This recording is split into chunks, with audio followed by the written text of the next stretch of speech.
सोच की। लेकिन याद रखना नितिन भाई, आज जिस समय में हम लोगों को जन्म मिला है, जिस समय में हम लोग हैं, इनसे हमारे बुजुर्ग अच्छे थे, पैसा कम था पर रईसी की जिंदगी जीते थे। मालूम है कैसी रईसी की जिंदगी थी? 5 बीघा में भले ही 1 क्विंटल गेहूं होता था, अरे दाढ़ी बनाने के लिए नाई आता था, कपड़ा धुलने के लिए धोबी आता था, पानी भरने के लिए कार आता था। ये सारी व्यवस्थाएं, गाय भैंस मर जाती तो जो उनके जिनका काम था वो उठाने के लिए आते थे। पर आज जब पैसा नहीं था तब रईसी की जिंदगी, आज सब कुछ हो गया तो हम ही नाई है, अपनी दाढ़ी हम खुद ही बना रहे, हम ही धोबी है, अपने कपड़ा धुल तो धोला, पत्री बच्चों के भी धुल रहे हैं, हम ही धोबी हो गए, हम ही अपना पानी भर रहे, हम ही कार हो गए। हमारी गाय भैंस मर जाए और जाटर लोग उठाने आते हैं तो हम खुद ही हो गए, अपनी खुद ही फेंक लेते हैं। हे भगवान, जब कुछ नहीं था तब लोग रईसी की जिंदगी जीते थे, जब सब कुछ हो गया तो हम गरीबी में जी के सब कुछ हम खुद बन बैठे। तो राजा के ने एक मंत्री से कहा, मंत्री एक काम करो, मेरे खजाने में कितना खजाना है उसका हिसाब लगाओ, मेरे खर्चा के हिसाब से, साल के हिसाब से, कि मेरे मरने के बाद कितनी पीढ़ियां भोज खा सकती हैं, मतलब मेरे कमाए हुए धन से मेरी कितनी पीढ़ियां खा सकती है, चेक करो। तो उसने साल का बजट लगा के जब हिसाब किताब लगाया तो उसने कहा, महाराज आपके मरने के बाद 7 पीढ़ी खा सकती हैं, 8वीं पीढ़ी की कोई व्यवस्था नहीं।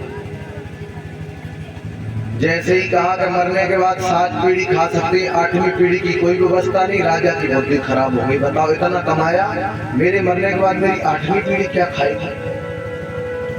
अब देखो, इस नालायक ने ये दिमाग नहीं लगाया कि हमें मेरे मरने के बाद तो आंखों से अंधेरा, कौन क्या करता मतलब नहीं, वो 8वीं पीढ़ी की टेंशन ले गए, खाना छोड़ दी। और वही सोच तो हम लोगों की है ना। पहले एक घर में 4 लोग रहते थे, लेकिन हम लोगों की सोच के कारण, चिंता मत करो, बहुत जल्दी वो समय आएगा कि भूखों मरना पड़ेगा। हमारे बड़े बूढ़े बैठे इनके जमाने में कहावत कहते थे, साईं इतना दीजिए जामे कुटुंब समाए, और मैं भी भूखा ना रहूं संत ना भूख हो जाए। और आज के समय में लोग क्या कहते मालूम है, साईं इतना दीजिए जो 7 पीढ़ी खाएं, और कछु ऐसी अकल बताए दो सब संग बांध ले जाए। बड़े बूढ़ों का बहुत अच्छा जमाना था, इनका एक नारा था, आज भी है, रोटी कपड़ा मकान, और इन्हें मकान से भी मतलब नहीं था, रोटी कपड़ा। लेकिन आज हमें रोटी कपड़ा तो मकान तो चाहिए, रोटी कपड़ा प्लाट और प्लस पैसा बैंक में इतनी और बढ़ गई है। अब हम लोग दुखी क्यों हैं, और दुखी रहेंगे और आगे दुखी होंगे। जैसे भूसा की कमी होने लगी है ना, ऐसी गेहूं की कमी होगी। क्यों?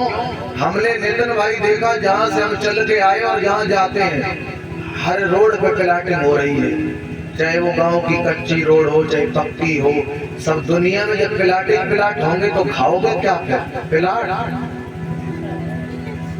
इधर हर रोड पे प्लाटिंग हो जाएगी, इधर जहाँ बाप मर गए कोने में, वहाँ चारों तरफ ईंट लगवा दी, वहाँ भी कुछ नहीं होने वाला है।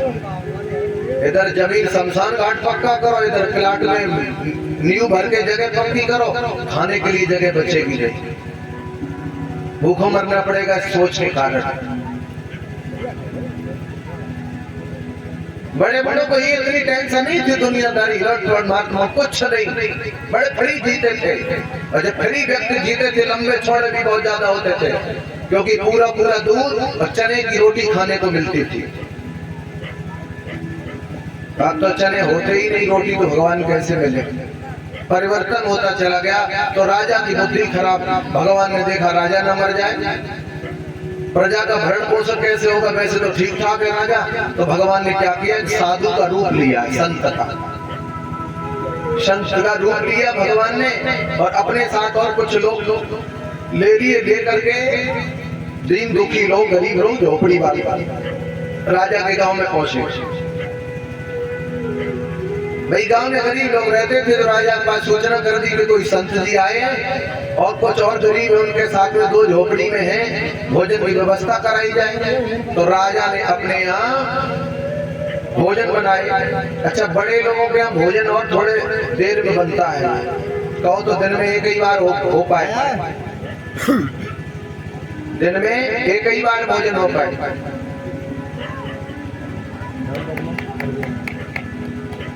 और ये इसी बीच में पुष्पों का हार हमें डाल करके हमारे और अरविंद भैया जी इस व्यास मंच पर हमें सम्मानित कर रहे हैं। ये पूरा परिवार बड़ा तन मन धन से इस कार्यक्रम को सफल बनाने में लगा है। भगवान सभी को इस व्यास मंच से ही प्रार्थना, सभी को सफलता सभी के कदमों में हो, हे प्रभु शिका। तो महाराज को जिस समय मालूम पड़ा तो महाराज ने भोजन के लिए कह दिया। भोजन पहुंचने वाला है महाराज का 11 बजे। तब तक गांव के किसी दीन गरीब ने बाबा जी को और उस गरीब को भोजन करा दिया। राजा के यहाँ से तस्मई खीर वगैरह सब पहुंची 11 बजे। तब तक बाबा जी भोजन कर चुके थे, राजा साथ में गए। महाराज के पास पहुंचे, महाराज को प्रणाम। महाराज बोले चिरंजीव रहो, महाराज भोजन कर लो। बाबा जी बोले भोजन ना अपनी भोजन करें। बोले कर लिया भोजन? हाँ। बोले कौन, किसने भोजन कर? बोले यही लोग थे, इन्होंने करा दिया अभी। बड़े पछताए, बोले भोजन में हम लेट हो गए, तब तक भोजन करा। तो बोले काम करो महाराज, अभी तो आपने कर लिया, अब शाम के लिए रख लो। बाबा जी हंसने लगे, कहने लगे राजा हम पागल थोड़ी हैं जो पेट का भजन पीठ से बांधे फिरे। सुबह हमें भगवान ने दिया खाने को, तो शाम को भी भगवान देगा, हम काहे को दिमाग खराब करें? पेट का भजन ऐसे और रखाते मेरे कुत्ता बिल्ली से। अच्छा बोले हाँ। उसी समय कह दिया कि जाओ उन गरीबों को खिला दो।